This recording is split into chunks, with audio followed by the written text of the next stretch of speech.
يشير بعض الأطباء إلى وجود توافق بين الطب اليوناني والطب النبوي. الدكتورة تسعى في أبحاثها التي تستنبطها من الطب النبوي واليوناني إلى تقديم علاج وحلول لأمراض مزمنة في بحث عملت عليه واستخلصت منه علاجاً للفيروسات. And I am here just because of the conference of prophetic medicine. So they invited me as well. So I used to, because it's related to Sunnah and as well as Unani medicine in concern. This is a part of also. You call this prophetic medicine, some call it Islamic medicine, and as we are in Indians, we call it the part of Ayush system. So this is the part of the Unani medicine.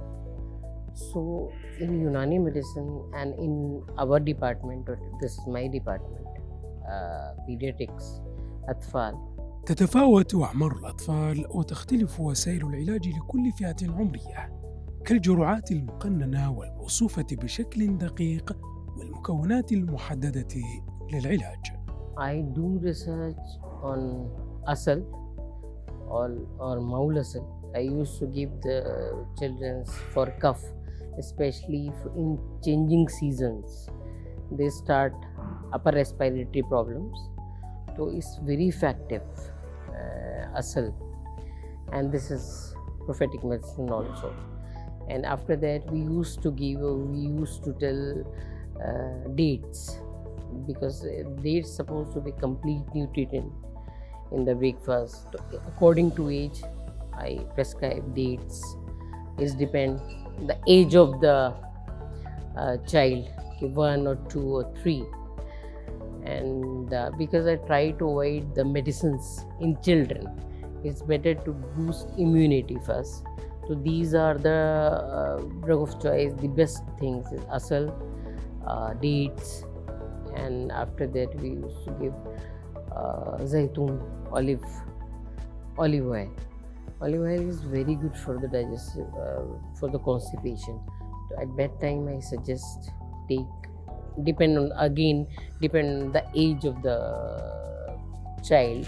It's small, or this is under 5 years, this is under 10 years, because pediatrics comes up to 0 to 18 years, depend on the age also. So I used to give the olive oil also for the constipation. It's very good.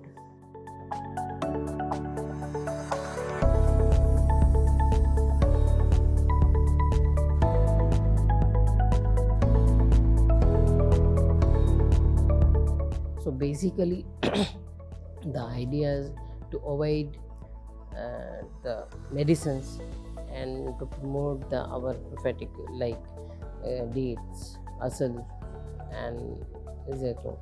So now we are trying for that. So it will be better for, I think, in future for the prophetic medicine or Unani medicine or Islamic medicine for all of us. In brief, I would like to say this. Thank you.